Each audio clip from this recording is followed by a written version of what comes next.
नमस्कार, मी कीर्ती गायकवाड. स्वागत आहे आपलं आय न्यूज 28 मध्ये. चला तर मग जाणून घेऊयात महाराष्ट्रातल्या ताज्या घडामोडी. जव्हार शहरातील प्रगती प्रतिष्ठानच्या माध्यमातून श्रीकृष्ण जन्माष्टमी कार्यक्रम हजारो भक्तांच्या उपस्थितीत मोठ्या उत्साहात साजरा. कार्यक्रमात सुश्राव्य असे हरे कृष्ण महामंत्राचे गायन करण्यात आले. सर्व भाविक भगवत नामात तल्लीन झाले होते.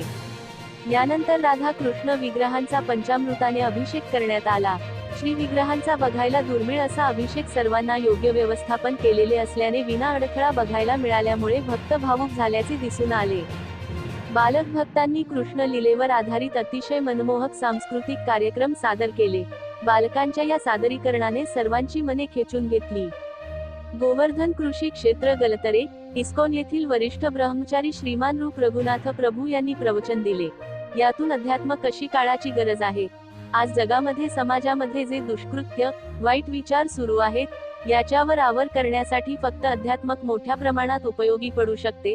आपली सनातन संस्कृती आपण जपली पाहिजे आणि सांसारिक जीवनातही भक्ती करणे सुलभ यावर प्रभूजींनी फार मोलाचे मार्गदर्शन केले. भक्ती सर्वांना शक्य आहे आणि समाधानी जीवनासाठी सामाजिक बांधिलकीसाठी सुज्ञानासाठी अत्यावश्यक आहे याची जाणीव भाविकांना झाली. विग्रहांची महाआरती करण्यात आली.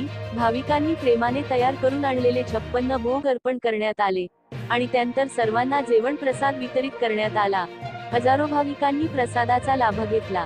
कार्यक्रमाचे उत्कृष्ट व्यवस्थापन, सोय आणि आध्यात्मिक दिव्य अनुभवासाठी भाविकांनी समाधान व्यक्त केले. या सोहळ्यासाठी तमाम जव्हार वासियांचा हातभार लागला, त्यासाठी इस्कॉन जव्हार व्यवस्थापनाकडून आभार व्यक्त केले गेले. मनात निर्माण झालेली भक्तीची ज्योत तेवत ठेवण्यासाठी नियमित सत्संगाची आवश्यकता आहे.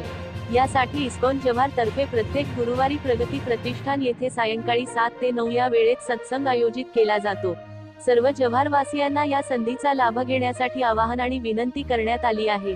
वार्ताहर इंडिया न्यूज 28 साठी श्याम राऊत, विक्रमगड विधानसभा ची रिपोर्टर.